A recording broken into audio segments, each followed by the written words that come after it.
사도신경 하심으로 신앙 고백하시겠습니다. 전능하사 천지를 만드신 하나님 아버지를 내가 믿사오며 그 외아들 우리 주 예수 그리스도를 믿사오니 성령으로 잉태하사 동정녀 마리아에게 나시고 본디오 빌라도에게 고난을 받으사 십자가에 못 박혀 죽으시고 장사한 지 사흘 만에 죽은 자 가운데서 다시 살아나시며 하늘에 오르사 전능하신 하나님 우편에 앉아 계시다가 저리로서 산자와 죽은 자를 심판하러 오시리라. 성령을 믿사오며 거룩한 공예와 성도가 서로 교통하는 것과 죄를 사하여 주시는 것과 몸이 다시 사는 것과 영원히 사는 것을 믿사옵나이다. 아멘. 찬송가 459장입니다.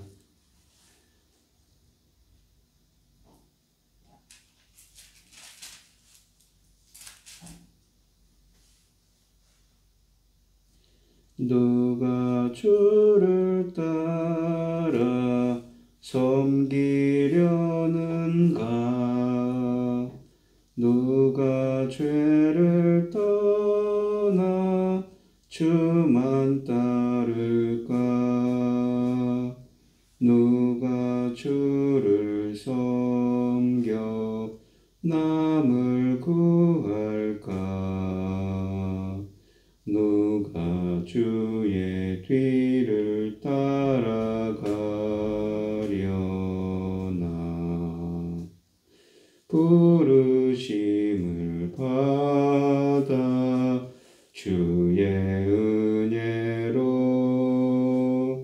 주를 따라가네. 주만 따르네. 세상 영광 위에 따름 아니요 크신 사랑이네. 주만 따르고 주가 내려주신 은혜 힘입어 주의 뒤를 따라 힘써 일하세. 부르심을 받아 주의 은혜로 주를 따라가네. 주만 따르네. 환난 핍박 많고 원수 강하나 주의 용서 더욱 힘이 강하니 누가 능히 이겨 넘어뜨리랴. 변함없는 진리 승리하리라. 기쁜 찬송하며 주의 은혜로 주를 따라가네. 주만 따르네. 아멘. 오늘 함께 하실 하나님의 말씀은 출애굽기 4장 18절로 31절 말씀입니다. 제가 가지고 있는 성경 구약성경 87쪽에 있습니다. 출애굽기 4장 18절로 31절 말씀입니다. 구약성경 87쪽에 있습니다. 교독을 하도록 하겠습니다. 제가 먼저 읽겠습니다. 모세가 그의 장인 이드로에게로 돌아가서 그에게 이르되 내가 애굽에 있는 내 형제들에게로 돌아가서 그들이 아직 살아있는지 알아보려 하오니 나로 가게 하소서. 이드로가 모세에게 평안히 가라 하니라. 여호와께서 미디안에서 모세에게 이르시되 애굽으로 돌아가라. 내 목숨을 노리던 자가 다 죽었느니라. 모세가 그의 아내와 아들들을 나귀에 태우고 애굽으로 돌아가는데 모세가 하나님의 지팡이를 손에 잡았더라. 여호와께서 모세에게 이르시되 네가 애굽으로 돌아가거든 내가 네 손에 준 이적을 바로 앞에서 다 행하라. 그러나 내가 그의 마음을 완악하게 한즉 그가 백성을 보내지 아니하리니 나는 바로에게 이르기를 여호와의 말씀에 하나님은 이 내 아들 내 장자라. 내가 내게 이르기를 내 아들을 보내어 주어 나를 섬기게 하라 하여도 네가 보내주기를 거절하니 내가 내 아들 내 장자를 죽이리라 하셨다 하라 하시니라. 모세가 길을 가다가 숙소에 있을 때에 여호와께서 그를 만나사 그를 죽이려 하시니라.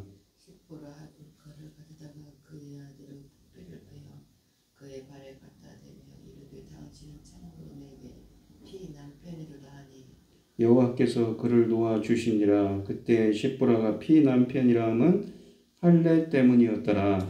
여호와께서 아론에게 이르시되 광야에 가서 모세를 맞으라 하시매 그가 가서 하나님의 산에서 모세를 만나 그에게 입맞추니 모세가 여호와께서 자기에게 분부하여 보내신 모든 말씀과 여호와께서 자기에게 명령하신 모든 이적을 아론에게 알리니라. 모세와 아론이 가서 이스라엘 자손의 모든 장로를 모으고 아론이 여호와께서 모세에게 이르신 모든 말씀을 전하고 그 백성 앞에서 이 이적을 행하니 백성이 믿으며 여호와께서 이스라엘 자손을 찾으시고 그들의 고난을 살피셨다 함을 듣고 머리 숙여 경배하였더라. 아멘. 오늘 본문 말씀의 제목은 이스라엘은 내 아들 내 장자라 라는 말씀으로 주제로 말씀을 전하도록 하겠습니다. 이 모세는 사명을 받고 이집트로 향합니다. 먼저 장인에게 허락을 받고 이 가족을 데리고 길을 떠납니다. 가는 도중에 하나님이 모세를 죽이려는 사건이 벌어지고 십보라가 아들에게 이 할례를 행함으로써 위기를 넘깁니다. 그리고 약속대로 아론을 모세의 대변인으로 붙여주십니다. 이 모세가 하나님의 산에서부터 그의 장인 이드로에게 돌아왔습니다. 그리고 자신이 이집트로 갈 것을 말하고 허락을 구합니다. 돌아가야 할 이유를 형제들이 아직 살아있는지 알아보려 한다고 말합니다. 그러자 이드로는 모세에게 평안히 가라고 허락합니다. 19절에 하나님은 다시 모세에게 이집트로 돌아가라고 말씀하십니다. 돌아가라는 히브리어 슈브는 회개하다, 돌이키다, 돌아가다 이라는 의미입니다. 옛날 그가 떠나왔었던 그곳을 전제로 하는 말이지요. 그곳 이집트는 그가 생명의 위협을 받았던 곳입니다. 모세의 이런 처지를 아시고 하나님은 다음의 말로 그를 안심시키십니다. 19절에 보시면 내 말씀을 노리던 자가 다 죽었느니라. 이 모세는 아내와 아들들을 나귀에 태우고 이집트를 향하여 출발했다고 20절 말씀에 말씀하십니다. 온 가족이 미지의 세계로 떠나가는 것입니다. 여기에 아들들은 복수로 사용되었습니다. 앞에서는 게르손만 낳은 것이 기록되어 있는데 2장 22절에 그러나 그 뒤에 엘리에셀도 낳았던 것이 분명합니다. 18장 4절에 엘리에셀이 나옵니다. 십보라의 두 아들은 이집트를 전혀 경험하지 못하였지만 가정인 모세를 따라 길을 나서고 있습니다. 장인의 기대와는 달리 모세가 온 가족을 데리고 떠나는 것은 그가 잠시 이집트에 머물기 위해 떠나는 것이 아니라 그곳에 정착하여 살기 위해 이주하는 것임을 의미합니다. 모세가 이 순간 미디안을 떠나면 다시는 이곳으로 돌아오지 않을 것입니다. 40년 전에 도망자의 신분으로 미디안 땅에 정착했던 모세가 장인과 하나님이 주신 것을 가지고 이집트로 돌아간다는 것은 그의 변화된 신분과 형편을 상징합니다. 바로의 진노를 피해 도망왔을 때는 혈을 단신으로 미디안을 찾았는데 이제는 하나님과 함께 당당하게 이집트로 향하고 있습니다. 성경은 떠나는 모세가 하나님의 지팡이를 손에 잡았더라 라고 20절 말씀에 말씀하십니다. 이 지팡이를 모세의 지팡이가 아니라 하나님의 지팡이라고 말하는 것에 유의할 필요가 있습니다. 물론 그 지팡이는 양떼를 몰던 목자의 지팡이였습니다. 그러나 이제 더 이상 모세의 지팡이가 아니라 하나님의 지팡이가 되었습니다. 모세가 하나님의 명을 받들어서 하나님의 능력으로 이를 감당하기 위하여 떠난다는 의미입니다. 우리는 본문에서 여러 차례 발뺌을 하다가 급기야는 여호와의 책망을 듣고 변화된 모세를 볼 수가 있습니다. 주여 보낼 만한 자를 보내소서라고 항변하면서까지 자신에게 주어진 소명으로부터 벗어나려 했던 모세였습니다. 그러나 이제 모세는 주의 손에 붙들려 자신의 여정을 차분히 준비하는 것입니다. 자신의 지팡이를 돌려주신 하나님은 그 지팡이를 든 모세에게 대리인으로서 이집트에서 해야 할 일을 지시하십니다. 먼저 내가 네 손에 준 이적을 바로 앞에서 행하라 라고 21절에 말씀하십니다. 손에 준 이적이라는 것은 하나님이 그의 손에 들려준 지팡이를 이용하여 이적을 행하라는 말입니다. 이적을 행하면 하나님의 능력을 보여주라는 것이지요. 그러나 하나님은 바로의 반응이 어떠할 것인지를 미리 말씀해 주십니다. 그가 백성을 보내주지 아니할 것이다. 바로의 이러한 태도는 두 가지 이유 때문입니다. 바로 힘이 약한 자가 강한 자의 요구를 들어주는 것은 이 힘이 약한 자가 강한 자의 요구를 들어주는 것이 당연하기 때문이지요. 그러나 바로는 자신이 강하다고 생각할 것이니 들어줄 이유가 없습니다. 둘째는 하나님이 그의 마음을 완악하게 할 것이라고 합니다. 이 완악하게 하다는 것은 하나님께서 그의 마음을 완악하게 한다는 뜻입니다. 사역임인데 이 내가 강팍해 하겠다고 번역할 수 있습니다. 이러한 표현은 나중에 이 9장과 10장에도 나오는데 왜 하나님은 이스라엘을 보내지 않도록 그의 마음을 강하게 만드시는 것일까요? 그에게 더 큰 책임을 묻기 위해서입니다. 하나님의 그의 마음을 강팍해 하셨는데 바로에게만 일방적인 책임을 물을 수 있는지에 대한 의문이 들 수가 있습니다. 그러나 출애굽기 기록에 보면 바로의 마음에 대하여 세 가지 견해로 표현됩니다. 주로 하나님이 바로의 마음을 강팍해 하신 것처럼 말하지만 때로는 바로가 스스로 자신의 마음을 강팍하게 하고 있는 것으로도 말하는 구절들이 있습니다. 때로는 제3자의 입장에서 바로의 마음이 완악한 것으로 표현하기도 합니다. 따라서 하나님에게만 이러한 책임을 물을 수는 없는 것이지요. 하나님이 바로를 억지로 완악하게 만드신다기보다는 그의 완악한 마음을 그대로 놓아두어서 스스로 회개할 기회를 허락하지 않겠다는 뜻입니다. 따라서 바로는 자신의 그 마음에 대한 책임을 면할 수가 없는 것이지요. 하나님은 모세가 바로에게 전해야 할 구체적인 말을 주십니다. 여호와의 말씀에 이스라엘은 내 아들 내 장자라 내 아들을 보내주어 나를 섬기게 하라. 이 본문에서 대조되는 내 아들과 너의 장자와의 이러한 비교는 매우 의미심장합니다. 하나님께서는 이미 본문 22절에서 이스라엘을 하나님의 아들이요 장자라고 표현하셨습니다. 하나님과 이스라엘 간의 이러한 관계는 아브라함에게 약속하신 선민의 축복, 그러니까 창세기 12장 1절로 3절부터 시작하는 이러한 축복에서부터 시작된 것으로서 이 신명기 14장 1절과 2절에서는 이 하나님의 장자라는 표현은 아들이고 장자라는 표현은 하나님께서 선택하시고 소유하셨기 때문에 이스라엘이 그의 장자가 되었다고 분명하게 그 이유를 밝히고 있는 것이지요.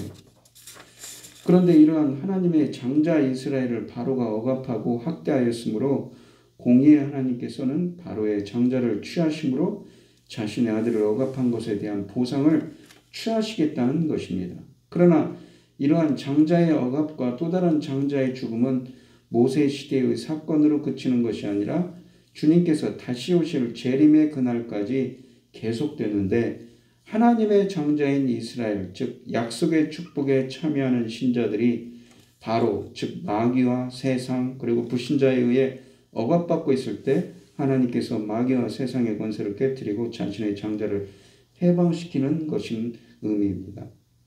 우리가 이 출애굽기 44장 22절에 쓰여진 표현이 어디에 또 있냐면 예레미야서 31장 9절에도 쓰여져 있습니다. 이스라엘은 하나님의 장자라는 표현을 합니다. 그리스도인은 하나님의 장자로서 하나님의 나라를 이어받을 자가 되었다고 히브리서 12장 23절로 말씀하십니다.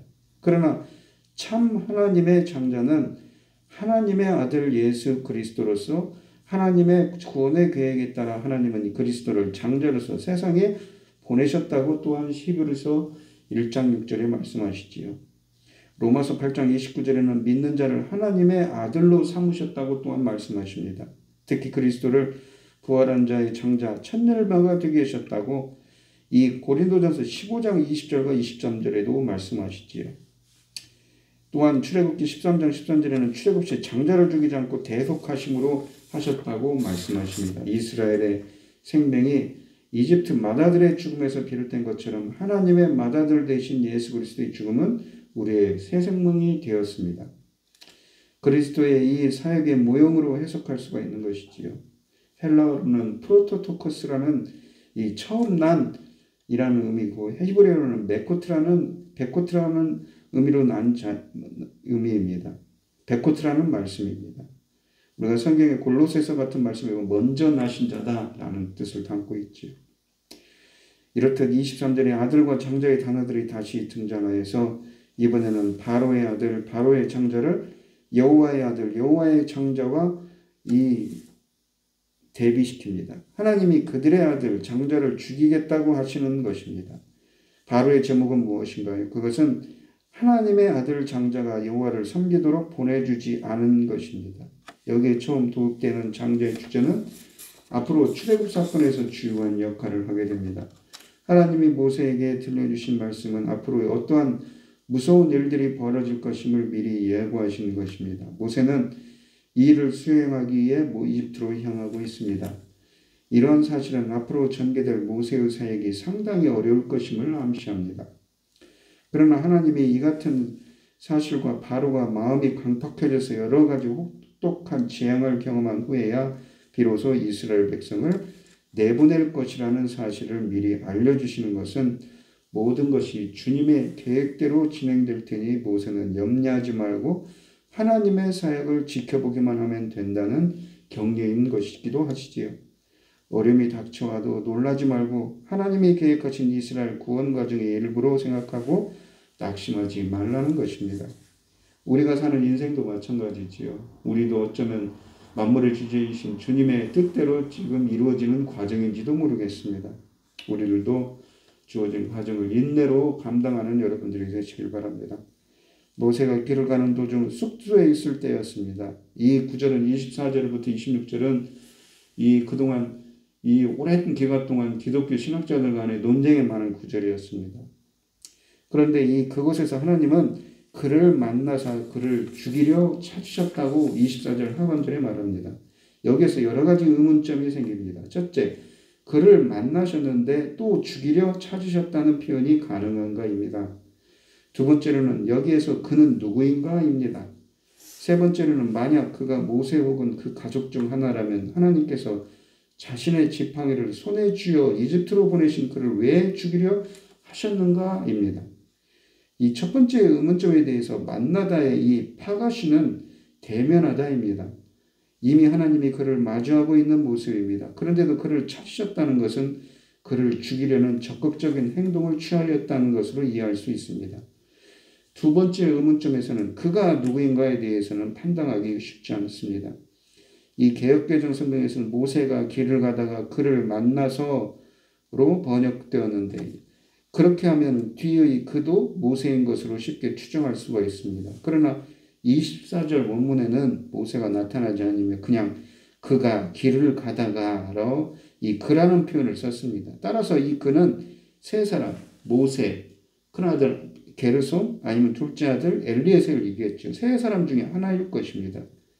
어떤 신학자는 그를 게르솜으로 봅니다. 그가 아직 할례를 받지 않았으므로 하나님의 진노가 그 당사자에게 바라는 것이 당연하다는 것이지요. 게다가 본문 어디에서도 모세가 하나님의 뜻을 거역했다는 표현이 나오지 않을 뿐만 아니라 하나님이 그를 자신의 사역자로 임명하셔서 그것을 수행하러 가는 하나님의 일을 하러 가는 중인데 그를 죽이려 할 이유가 없다고 보기 때문입니다.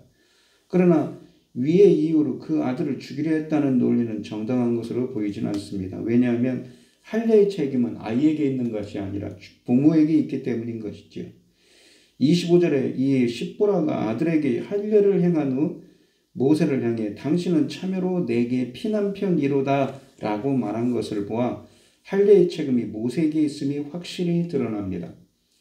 또한 문맥상에서 볼 때에도 그는 모세가 당연한 것 같습니다. 20절부터 길을 떠나는 일과 또 하나님과의 대화하는 상대는 모두 모세였습니다. 따라서 24절에 하나님이 죽이려는 그도 모세인 것이 너무 자연스러운 것이지요. 그가 모세가 아닌 다른 사람이라면 그가 갑자기 등장해야 하는 확실한 상황 전개가 있어야 합니다. 이름이 아닌 인칭 대명사를 사용하였다는 것은 문맥상 그가 누군지 쉽게 알 수 있다는 뜻이기도 하지요. 이러한 평범한 문맥의 흐름에서 모세의 아들이 갑자기 전면에 부상하는 것으로 보이는 것은 부자연스러운 표현입니다. 부자연스러운 것이지요. 따라서 여기에는 모세가 가장 자연스럽다는 것입니다. 이 세 번째 의문에서 하나님이 모세를 왜 죽이려 했을까라는 것이지요. 의문이 들지요. 그렇다면 자신의 명령을 받아 이집트를 향하여 가고 있는 모세입니다. 하나님께서 그를 죽이려 하셨다는 것은 상당히 충격적이지요. 하나님이 죽이려 하실 만큼 모세가 어떤 엄청난 죄를 범했다는 것인가요? 길을 가는 도중에도 모세가 그런 악한 일을 한 것이 나타나지 않습니다. 그렇다면 이는 이집트로 가기 전에 모세가 반드시 해결해야 하는 중요한 일이 있었다는 것이죠. 그걸 하지 않았다는 의미입니다.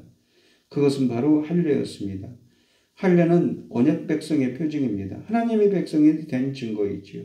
하나님은 지금 자기 백성을 구하러 가는 중입니다. 그런데 그 지도자의 가족이 할례를 받지 않아 자기 백성의 자격이 없는데 어찌 그가 그 구원의 일을 감당할 수 있겠는가라는 것입니다. 따라서 이 문제 해결을 위해 하나님께서 모세에게 심각하게 접근하고 있는 것입니다.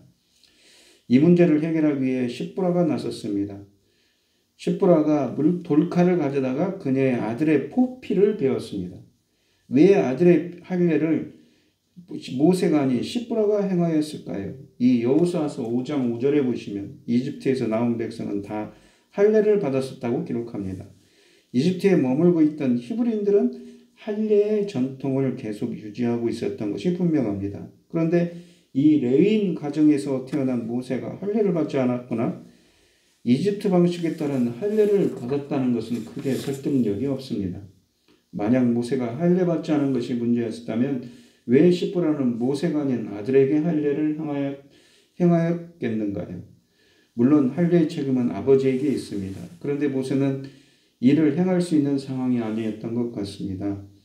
26절에 보시면 할례 이후에 여호와께서 그를 놓아주시니라 라는 구절을 보아서 모세가 생명을 위협받을 정도의 극심한 상황에 처한 것을 생각할 수가 있습니다. 이런 위급한 상황을 해결하기 위해 십보라가 순발력 있게 행동합니다. 돌칼을 가져 아들에게 할례를 행하였던 것이지요. 22절에서 하나님은 이스라엘을 내 아들 내 장자라고 하셨습니다. 23절에서는 만약 바로가 자기 아들을 보내어 자기를 섬기게 도와주지 않으면 그의 장자를 죽이겠다고 하였습니다. 이런 맥락에서 하나님이 왜 모세를 죽이려 했는지를 이해할 필요가 있습니다. 창세기 17장에서 하나님은 언약을 맺으면서 할례를 행함으로 언약의 백성에 속하게 하셨습니다. 그리고 할례를 받지 않는 남자는 백성 중에서 끊어지리니 그가 내 언약을 배반하였음이니라 라고 창세기 17장 14절 말씀에 말씀하고 계십니다. 하나님은 지금 자기 백성, 자기 아들들을 구출하러 가시는데 모세의 가족 중에서 이 백성에 들어오지 못하는 자가 있었습니다. 할례를 행할 책임은 부모에게 있습니다. 만약 모세가 철저하게 히브리인의 정체성을 가지고 살았다면 하나 아들에게 분명히 할례를 행하였을 것입니다. 아마도 모세는 이드로의 집에서 미디안의 방식으로 살았을 것입니다. 하나님은 이집트에 도달하기 전에 모세에게 언약을 배반한 책임을 묻는 동시에 모세가 히브리인으로서의 정체성을 확립하도록 일침을 가한 것으로 볼 수가 있습니다. 십보라는 아들의 표피를 베어 그의 발에 갖다 대며 라고 말합니다. 이 문장에도 해석의 어려움이 있습니다. 먼저 그의 발의 그는 누구인가의 논란입니다. 그렇지만 그를 모세를 보는 것이 타당합니다. 왜냐하면 당신은 피난편이로다 라고 말한 것에서 보듯이 지금 십보라가 모세를 상대로 행동하고 있기 때문입니다. 즉 십보라의 행동은 할례를 행하지 않음으로써 생긴 모든 문제가 모세에게 있음을 드러내고자 하는 것이지요. 십보라가 하나님이 원하셨던 일을 수행했고 하나님이 그의 행위를 받아들여 모세를 놓아주셨습니다. 십보라가 당신은 참으로 내게 피난편이로다 라고 말한 것에도 해석의 어려움이 있습니다. 그 뒤에 구절에서 우리는 약간의 힌트를 얻을 수 있는데 그때 십보라가 피난편이라 함은 할례 때문이었더라 라는 말입니다. 확실한 것은 이 할례로 모세가 구원을 받았고 또 할례와 피가 연관되어 있다는 것입니다. 다시 사건의 진행 과정을 추측해보면 이 하나님이 모세를 죽이려 하셨습니다. 죽는다는 것은 피를 흘리는 것을 의미합니다. 그런데 할례를 행함으로써 하나님은 모세를 살려주셨습니다. 할례를 행할 때 피가 흐릅니다. 그 피가 묻은 표피를 모세의 발에 갖다 놓으셨습니다. 그것은 죽음을 의미하는 피가 흘려졌다는 것을 증명하는 것이 됩니다. 그로써 모세가 흘려야 할 피를 속량받았다고 할 수 있습니다. 후에 있을 유월절 어린 양의 피가 이스라엘 백성을 죽음에서부터 해방시켜준 것 같은 맥락으로 이해할 수가 있습니다. 그래서 피난편이라는 이 말은 독설로 볼 수가 있습니다.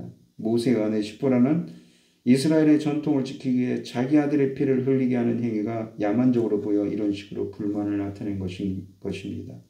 한편 모세의 할례 불이행과 이로 인해 하나님의 진노는 하나님의 사랑과 더불어 공의의 일면을 보여줍니다. 즉 이 사건은 우리에게 하나님과의 약속은 반드시 이행하여야만 아무리 훌륭한 이 사역자라도 잘못된 일을 먼저 바로잡고 회개한 후에야 하나님의 일을 올바로 수행할 수 있음을 보여줍니다. 할례를 행함으로써 모세는 하나님의 저주로부터의 자유로워졌습니다.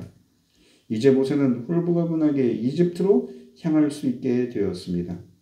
모세가 이집트를 향하여 가는 중에 하나님이 아론에게 나타나셔서 광야에 가서 모세를 맞으라고 명하십니다.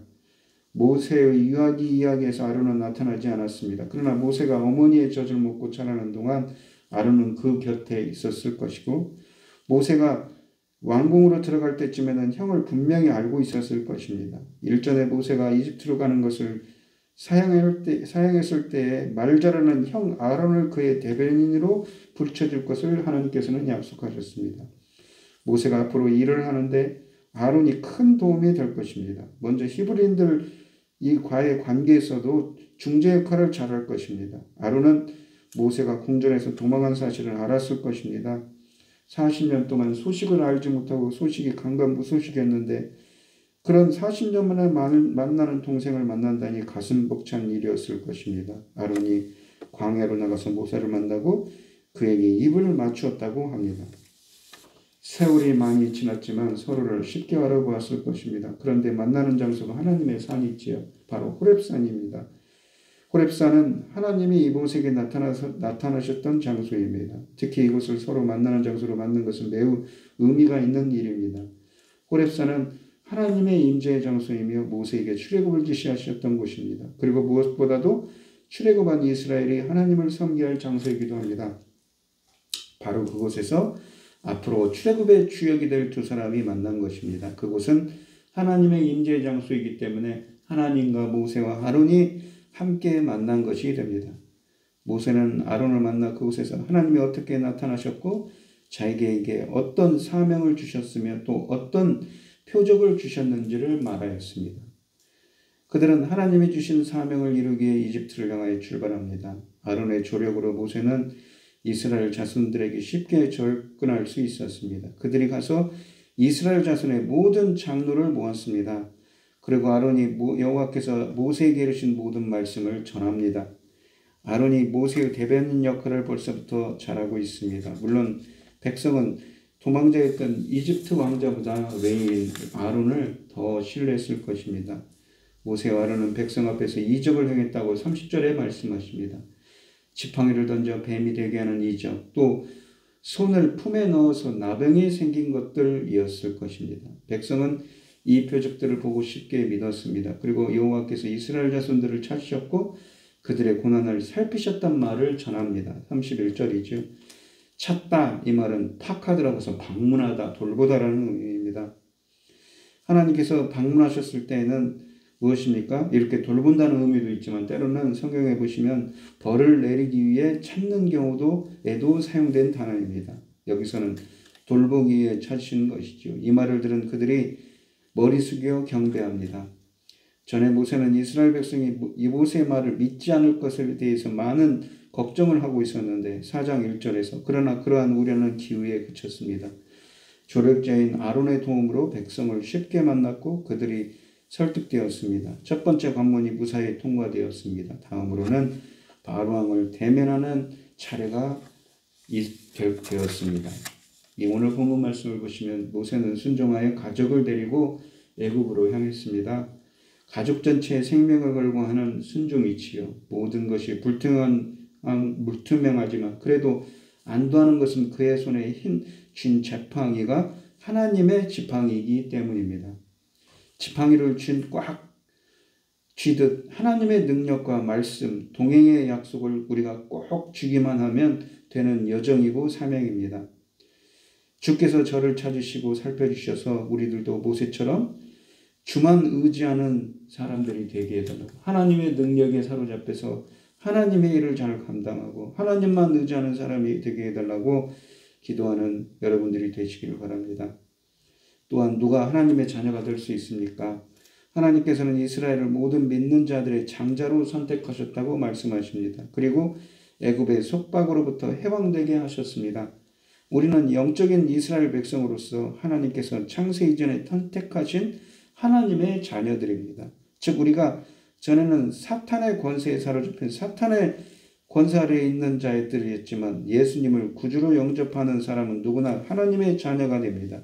하나님의 자녀가 된 것은 우리의 노력으로 되는 것이 아니라 하나님의 순전한 은혜로 말미암는 것이기 때문에 얼마나 놀라운 은혜인가요?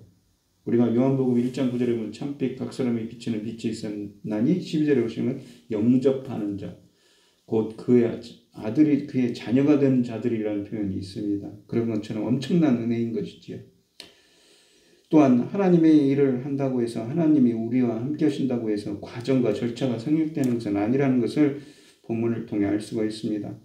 하나님께서는 내 아들은 이스라엘을 애굽에서 불러내시며 모세를 애굽으로 보내셨습니다. 그런데 그 임무를 맡은 모세가 정작 자신의 아들에게 할례를, 하나님의 백성됨의 표징인 할례를 주지 않았다는 것은 심각한 문제였습니다. 모세의 아내 시프라가 아이에게 할례를 행하자 하나님은 모세의 자격을 다시금 인정하셨습니다.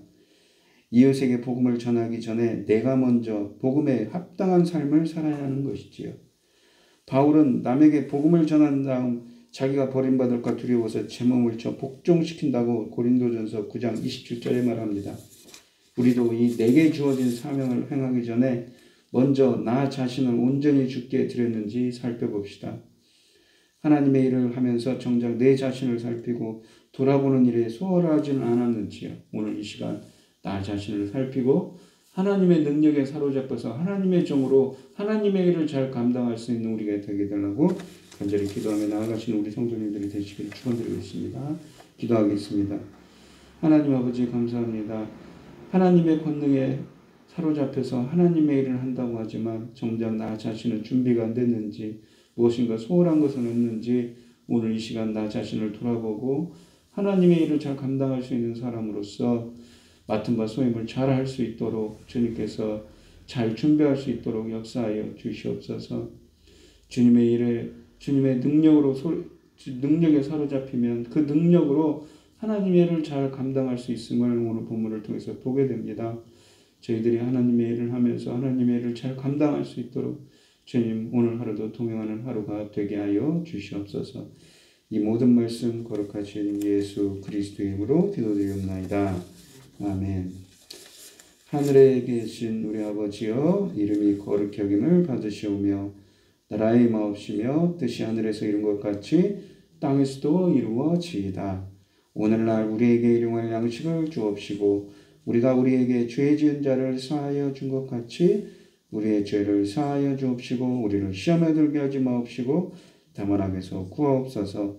대개 나라와 권세와 영광의 아버지께 영원히 있사옵나이다. 아멘. 오늘 주신 말씀 가지고 기도할 때에요, 먼저는 우리가 하나님의 능력에 사로잡혀서 하나님의 일을 잘 감당케 해달라고 기도하시고, 또한 우리가 하나님의 일을 하면서 우리가 부족한 것은 혹시 있지 않은지 먼저 나 자신을 돌아보는 우리 성도님들이 되시기를 바랍니다. 또한 어려움을 당하신 분들 많이 계시지요. 경제적으로 원치 않는 질병으로 그런 분들 많이 계신데 각자 기도 제목을 가지고 주여 삼창하시면서 통성으로 기도하도록 하겠습니다. 주여 주여 주여 아버지 하나님 감사합니다. 오늘 주신 하나님의 말씀처럼 하나님의 능력에 사로잡혀서 하나님의 일을 잘 분장케 하옵시고 또한 우리가 하나님의 일을 한다고 하면서 소홀한 것은 없는지 나 자신을 돌아보는 오늘 하루가 되게 하여 주시옵소서. 주님 바로 앞에 있는 코로나로 많은 사람들이 어렵습니다. 경제적으로 원치 않는 질병으로 고생하는 분들도 많이 있고 또한 무엇보다도 새로운 정부가 세워졌는데 경제적으로 많은 걱정들이 있습니다. 나라를 위해서 기도합니다. 이 나라를 붙들어 주시고 인도하여 주시옵소서. 아버지 그러나 하나 같은 나라의 나라에서는 전쟁이 벌어져서 많은 아이들과 힘없는 노인들과 병자들이 희생을 당하고 있습니다. 하루빨리 주님께서 자비와 긍휼을 베풀어 주셔서 이 사태가 안정화될 수 있도록 주님께서 은혜를 베풀어 주시옵소서. 인도하여 주시옵소서.